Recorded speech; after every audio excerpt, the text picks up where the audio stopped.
En ce temps-là, Jésus disait à ses disciples, « Vous avez appris qu'il a été dit, œil pour œil et dent pour dent. Eh bien, moi, je vous dis de ne pas riposter aux méchants. Mais si quelqu'un te gifle sur la joue droite, tends-lui encore l'autre. Et si quelqu'un veut te poursuivre en justice et prendre ta tunique, laisse-lui encore ton manteau. Et si quelqu'un te réquisitionne pour faire 1000 pas, fais-en 2000 avec lui.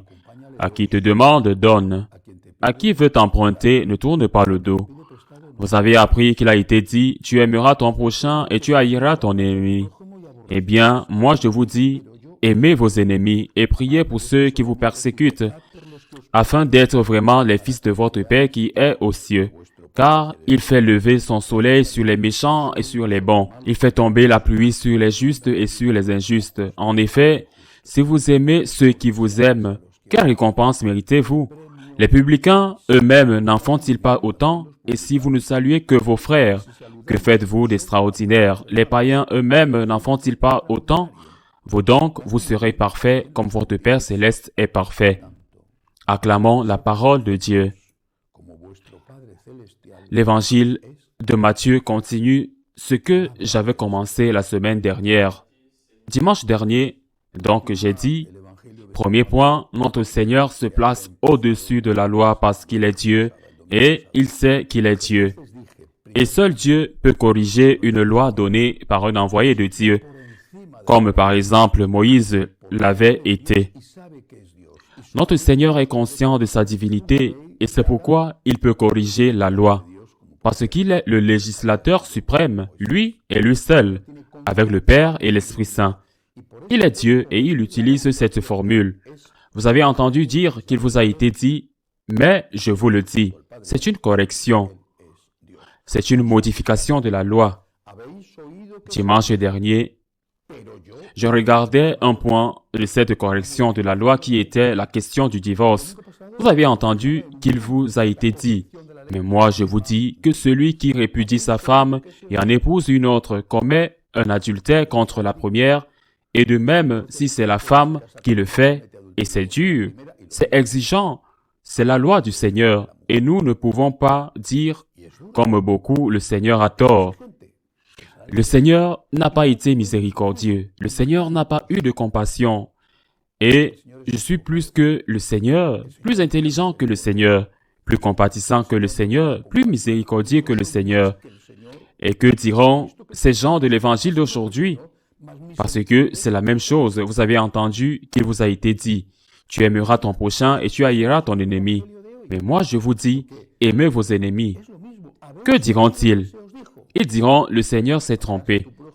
Nous avons la permission de haïr l'ennemi parce que c'est tellement difficile et exigeant ce que le Seigneur demande. Comment allons-nous aimer l'ennemi? Pour la même raison de compassion et de miséricorde. Ils corrigent le Seigneur et refusent le divorce. Le remariage est refusé et ensuite, pour la même raison, ils doivent dire, le Seigneur est très exigeant avec ce qu'il demande.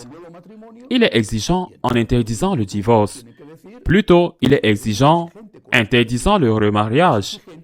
Eh bien, alors le Seigneur est exigeant en disant que nous devons aimer nos ennemis. Il est trop exigeant.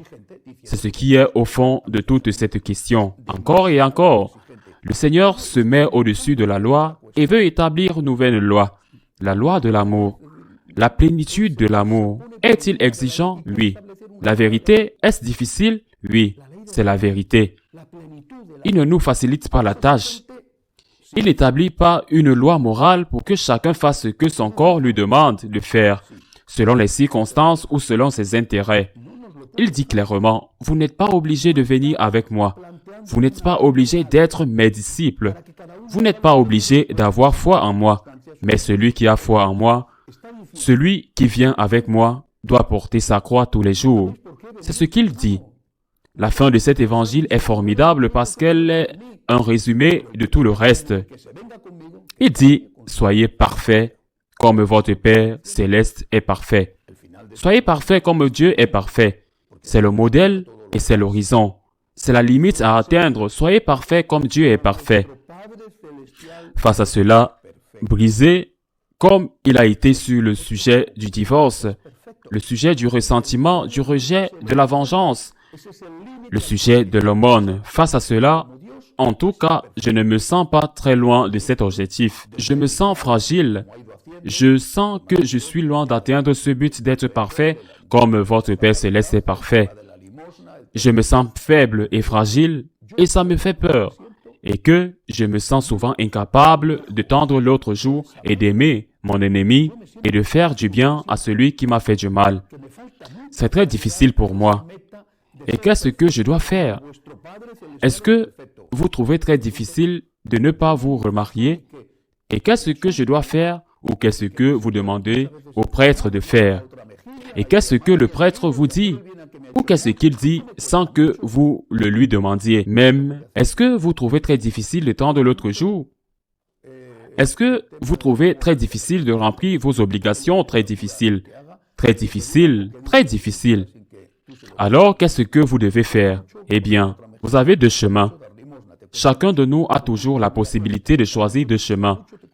Nous suivons Jésus en sachant que c'est difficile, en sachant que nous allons tomber, ou nous nous détournons de Jésus. Mais aujourd'hui, il essaye de créer une troisième voie. Suivre Jésus sans faire attention à Jésus.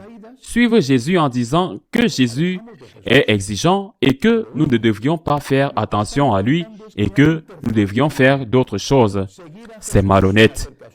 Nous pouvons suivre Jésus et dire, « Je suis une personne faible. Je suis une personne faible. Aide-moi, Seigneur. Vraiment, j'ai besoin de ton aide. Sans ton aide, je ne peux même pas commencer à marcher. Peut-être pour être parfait, comme le Père Céleste. Je suis à des années de lumière, mais nous sommes à des galaxies de lumière d'être parfaits, comme le Père Céleste. Mais je veux marcher sur ce chemin avec ton aide, Seigneur, avec ta grâce et aussi avec ta miséricorde quand je tombe. Mais aussi, Seigneur, merci parce que tu me donnes la lumière, parce que tu m'as donné le but, l'horizon, être parfait, comme le Père Céleste est parfait. Je suis loin, mais je veux marcher sur le chemin et je compte sur ta grâce et ton pardon quand je tombe. C'est la voie du catholique, la voie de l'athée ou du non-chrétien sera de dire « Je ne crois pas en Jésus-Christ, c'est trop, je n'essaye même pas. » Mais le pire, quand ils essayent de créer un juste milieu selon lequel vous êtes officiellement un disciple du Christ, mais vous rejetez le message du Christ. Parce que vous le trouvez trop exigeant. Vous osez même dire que le Christ n'est pas miséricordieux ou quoi? Qui sait ce qu'il a dit? Parce qu'il n'y en avait pas de magnétophone. Au cas de cette époque, il était conditionné par son environnement, une absurdité capitale. Parce qu'à cette époque, le divorce était la norme en Israël et en dehors d'Israël. Et à cette époque, la norme était la vengeance. Les Juifs l'avaient délimité seulement œil pour œil, dent pour dent. Et les autres disaient, si t'en donnes un, rends-en deux. Les Juifs disaient un pour un. Les autres disaient, si on t'en donne un, rends-en deux, ou plus, de sorte que rien ne te revienne. Autrement dit, influencé par l'environnement, rien du tout. Mais tout ça, cette troisième voie, cette nouvelle Église, n'est rien d'autre qu'une tentative de faire ce que tu as envie de faire en toute bonne conscience. Et il est beaucoup plus honnête de dire, « Seigneur, je suis pécheur, aide-moi. Seigneur, je suis pécheur. 70 fois 7 fois par jour. Je dois te demander pardon. Mais je veux suivre ton chemin. Je te remercie de ne pas me tromper. Je te remercie de ne pas me mentir. Je te remercie d'avoir fixé cet horizon élevé parce que je sais aussi que je peux compter sur ton aide pour faire des pas, même petits et timides, dans la bonne direction et ne pas me laisser tromper par ceux qui nous donnent des réponses bonnes pour notre confort, mais qui tuent notre âme. Ainsi soit-il.